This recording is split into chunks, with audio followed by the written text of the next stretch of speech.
खूनी पंजाब वाले बयान पर घिरे बीजेपी के PM in waiting Narendra Modi. चुनाव आयोग ने मोदी से जवाब तलब किया। नरेंद्र मोदी के विवादित खूनी पंजाब वाले बयान पर कांग्रेस ने सोमवार को चुनाव आयोग का दरवाजा खटखटाया था। मोदी ने डोंगरगढ़ की रैली में कहा था, अगर आप चाहते हैं कि छत्तीसगढ़ के ऊपर किसी खूनी पंजे का साया ना पड़े तो कमल पर बटन दबाना और छत्तीसगढ़ को खूनी पंजे से बचाना। कांग्रेस के पंजे के नीचे जाने नहीं दिया, वरना कांग्रेस का पंजा पड़ता तो 10 साल में तो छत्तीसगढ़ तबाह हो। चुनाव आयोग राहुल गांधी के आईएसआई वाले बयान पर दिए गए जवाब से असंतुष्ट है। आयोग ने राहुल के जवाब पर नाखुशी का इजहार किया। राहुल गांधी को निर्देश, आइंदा ऐसा बयान ना दे राहुल गांधी। बिहार बीजेपी ने पार्टी की तरफ से PM in waiting Narendra Modi को बिहार में किसी भी सीट से लोकसभा चुनाव लड़ने की अपील की है। सुप्रीम कोर्ट ने अगले आदेश तक कैंपा कोला बिल्डिंग के गिराने पर रोक लगाई। मंगलवार को फिर होगी सुनवाई।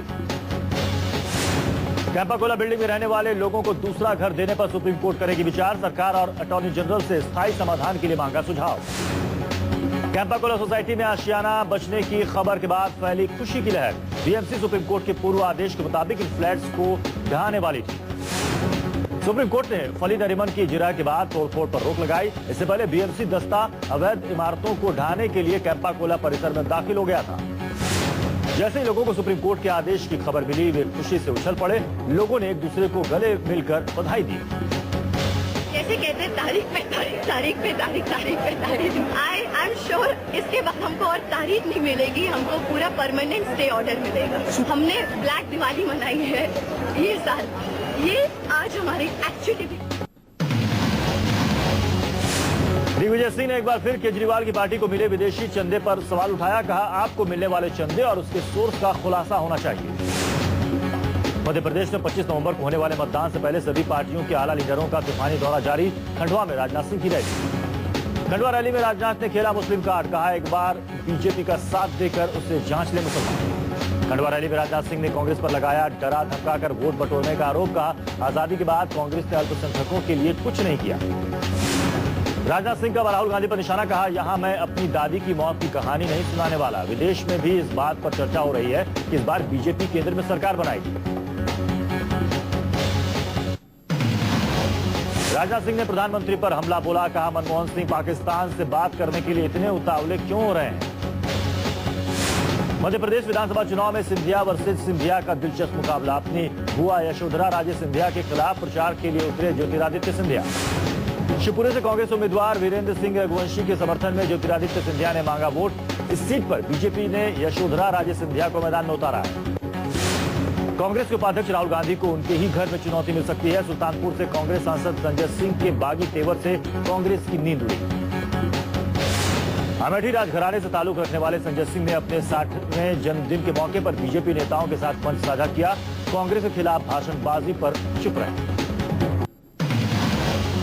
दिल्ली की हरिनगर विधानसभा सीट से टिकट नहीं मिलने के बाद बीजेपी का साथ छोड़ने वाले हरशरण सिंह बल्ली थामेंगे हाथ। सूत्रों से मिली खबर के मुताबिक कल दाखिल करेंगे पर्चा। राजस्थान में बीएसपी ने विधानसभा चुनाव को त्रिकोणीय बनाया। भरतपुर धौलपुर इलाके में बीएसपी का दमदार उम्मीदवार। अलवर में आरजेडी और आरजेपी भी कर सकते हैं कमाल। महाराष्ट्र के सीएम पृथ्वीराज चौहान ने दिल्ली में 7 आरसीआर में हाजिरी लगाई। महाराष्ट्र के सीएम ने 7 आरसीआर में पीएम से मुलाकात की।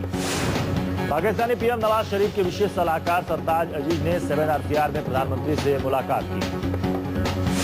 लता मंगेशकर को दिग्गी की सलाह। कहा, सियासत से दूर रहे लता दीदी, उन्हें उनकी कला के लिए सम्मान दिया गया है, राजनीतिक विचारों के लिए नहीं। मोदी की तारीफ करने पर लता मंगेशकर से भारत रत्न वापस लेने की कांग्रेस लीडर ने की वकालत। मुंबई कांग्रेस के अध्यक्ष जनार्दन चांदोरकर का बेतुका बयान। मुंबई कांग्रेस के अध्यक्ष जनार्दन चांदोरकर के मुताबिक लता भारत रत्न का अवार्ड लौटा दें और नहीं तो मोदी को समर्थन करना बंद करें। जनार्दन चांदोरकर ने कहा, देश में हर किसी को बोलने और अपना विचार रखने की आजादी है, पर सांप्रदायिक लोगों के मामले में ऐसा नहीं है। पुणे में एक कार्यक्रम में लता मंगेशकर ने कहा था कि वे चाहती हैं कि नरेंद्र मोदी प्रधानमंत्री बने। इस दौरान मोदी भी वहां मौजूद थे।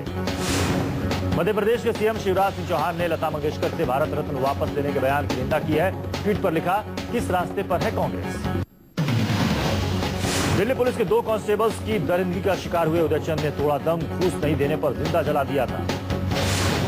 20,000 रुपए की रंगदारी न देने पर ऑटो ड्राइवर नवीन के पिता उदयचंद को जिंदा जलाने के मामले में अभी तक आरोपी पुलिसकर्मियों को गिरफ्तार नहीं किया गया। ऑटो ड्राइवर के पिता उदयचंद को जलाने वाले मामले में नवीन का आरोप, पुलिस वालों केस वापस लेने के लिए धमका रहे हैं। दिल्ली में एक इनामी स्कूल पर बदनामी का दाग, टीचर पर लगा 10 साल की छात्रा से यौन उत्पीड़न का आरोप, प्रिंसिपल की तरफ से की गई शिकायत के बाद पुलिस ने अरेस्ट किया। दिल्ली के नाम स्कूल में हवस का भूखा टीचर क्लासरूम में कई बच्चियों के साथ कर चुका था गंदी हरकतें, मुंह बंद रखने के लिए देता था धमकी। मध्य प्रदेश की दतिया में मजदूरों भरा ट्रक पलटा, 15 मजदूरों की मौत, 24 घायल, ड्राइवर फरार। दतिया सड़क हादसे में जान गंवाने वाले सभी मजदूर भिंड से धान की कटाई कर वापस लौट रहे थे। दतिया के एडीएम के मुताबिक टिकमगढ़ के पास पलटा ट्रक। पुलिस के मुताबिक मारे गए सभी मजदूर टिकमगढ़ के रहने वाले हैं और पेशे से मल्ला हैं। चश्मदीदों के मुताबिक ट्रक ड्राइवर की लापरवाही के कारण ट्रक बेकाबू होकर खाई में गिर गया। जम्मू कश्मीर की राजधानी श्रीनगर में ताजिए की जुलूस को देखते हुए निषेधाज्ञा लागू कर दी गई है। शहर में धारा 144 लगाई गई। श्रीनगर शहर के मुख्य इलाके की तरफ जाने वाले सभी रास्तों और पुलों को बंद किया गया। लाल चौक भी बंद। श्रीनगर में शिया और सुन्नी जमातों में संघर्ष को देखते हुए 90 के दशक में शहर में ताजिया जुलूस पर बैन लगा दिया गया था। कश्मीर के दूसरे इलाकों में ताजिए पर बैन नहीं है। सूरत रेप केस मामले में नारायण साईं के राजदार हनुमान उर्फ कौशल ठाकुर ने अग्रिम जमानत याचिका की अपील की। सूरत कोर्ट में दाखिल की ये अपील। आंध्र प्रदेश पुलिस ने अपने ही डिपार्टमेंट के अफसर को अरेस्ट किया। दहेज के 20 लाख रुपए लाने या फिर 8 लाख लेकर तलाक देने के लिए बीवी पर बना रहा था दबाव। तिरुपति में स्पेशल क्राइम ब्रांच ने सब इंस्पेक्टर अनिल कुमार को बीवी पर जुल्म ढाने और दहेज मांगने के आरोप में अरेस्ट कर लिया। सब इंस्पेक्टर को बस स्टैंड पर दबोचा गया। इम्फाल में मणिपुर पीपुल्स पार्टी के उपाध्यक्ष की गोली मारकर हत्या, मर्डर के बाद इलाके में तनाव। पटना बम ब्लास्ट की जांच में जुटी एनआईए, यासीन भटकल को लेकर पटना जाएगी। यासीन अभी दिल्ली पुलिस की रिमांड पर है। सूत्रों के मुताबिक यासीन को 28 नवंबर को एनआईए पटना लेकर जाएगी। फिलहाल पटना में गिरफ्तार आतंकी इम्तियाज 2 दिन की रिमांड पर है। हापुड़ के डोरी गांव में बैंक से 6 लाख की लूट, विरोध करने पर लुटेरों ने बरसाई गोलियां। हापुड़ में हुई बैंक लूट का सारा वाकया सीसीटीवी में दर्ज। पुलिस फुटेज की मदद से आरोपियों की तलाश में जुटी। कश्मीर घाटी में केसर की खेती को बढ़ाने के लिए श्रीनगर में नया रिसर्च सेंटर खोला गया। प्रधानमंत्री मनमोहन सिंह ने नवी मुंबई के पनवेल में ग्रीनफील्ड एयरपोर्ट पर चर्चा के लिए दिल्ली में अहम बैठक बुलाई। सरकार हाउसिंग सेक्टर में एफडीआई के नियमों को नरम करने पर फैसला ले सकती है। विदेशी कंपनियों को तय वक्त से पहले एग्जिट की शर्तों में ढील दे सकती है। सरकार यूरिया इन्वेस्टमेंट पॉलिसी में गारंटीड बाय बैक क्लॉज हटाने की तैयारी में है। सीसीईए की मीटिंग में हो सकती है चर्चा। काले हिरण शिकार मामले में जोधपुर कोर्ट ने सलमान खान को राहत देते हुए सजायाफ्ता शब्द हटाया। सल्लू के विदेश जाने में अब टेंशन नहीं। सलमान को 5 साल की सजा का ऐलान होने के बाद ब्रिटेन और अमेरिका वीजा देने से कतराते रहे हैं। सलमान की अपील पर कोर्ट ने दी राहत। दिल्ली में मछुआरों के एक प्रतिनिधिमंडल ने विदेश मंत्री सलमान खुर्शीद के साथ मुलाकात की। मछुआरों ने श्रीलंकाई सेना के जुल्म की कहानी बयां की। खुर्शीद ने मामले पर दखल का वादा किया। बरेली में समाजवादी पार्टी बड़ी रैली करने की तैयारी कर रही है। देश बचाओ देश बनाओ थीम पर होने वाली इस रैली से पहले एसपी नेता अंबिका चौधरी ने कहा कि तीसरे मोर्चे की सरकार में मुलायम की भूमिका अहम होगी। यूएन ह्यूमन राइट काउंसिल में चीन की दोबारा एंट्री के विरोध में तिब्बत के संगठनों ने धर्मशाला में प्रदर्शन किया।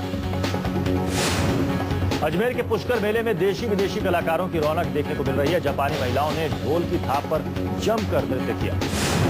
अनोखे तरीकों से सारे देश में लोग सचिन के संन्यास और विदाई पर उन्हें सलामी दे रहे हैं। मुंबई में अंधेरी के राजा गणेशोत्सव मंडल ने सचिन को विदाई देने के लिए रंगोली बनाई।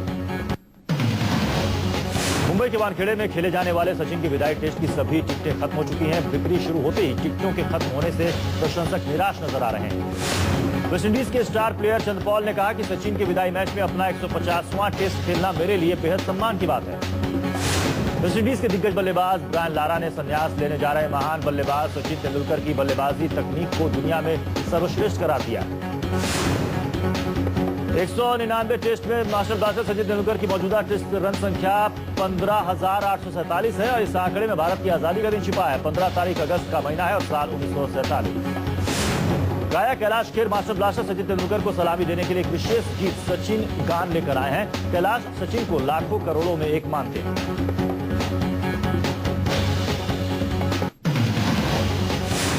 टेलीकॉम कंपनी आइडिया भी 2G डाटा वार में शामिल हुई। आइडिया सेल्यूलर ने अपने मोबाइल इंटरनेट रेट में जबरदस्त कमी की। आइडिया ने 15 नवंबर के बाद 6 महीने के लिए अपनी 2G सेवा शुल्क में 90% तक और 3G सेवा में 33% तक कटौती की है। प्रीपेड और पोस्टपेड दोनों तरह के ग्राहकों को फायदा।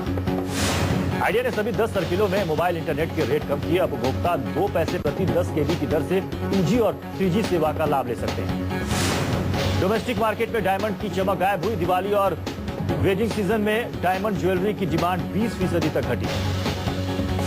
इस साल सरकार आयकर छूट सीमा 2 से बढ़ाकर 3 लाख रुपए कर सकती है। प्रस्ताव को कानून मंत्रालय ने हरी झंडी दे दी है। कैबिनेट की मुहर पर सबकी नजर।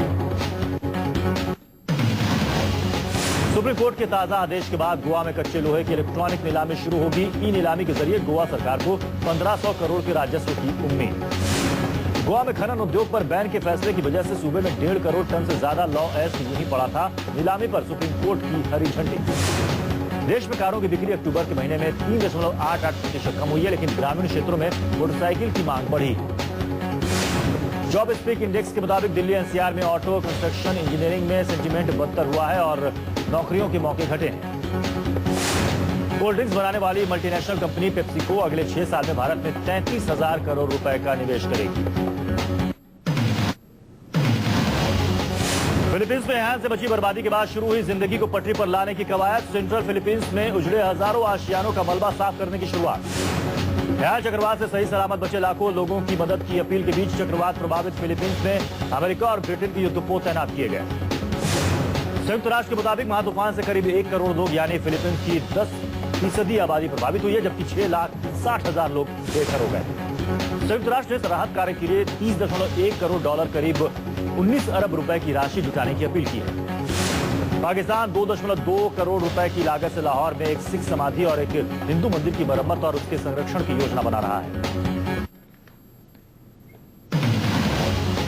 नोएडा में नए इंटेक्स बिल्डिंग का उद्घाटन। वित्त राज्य मंत्री JD सीलम ने नई बिल्डिंग का उद्घाटन किया।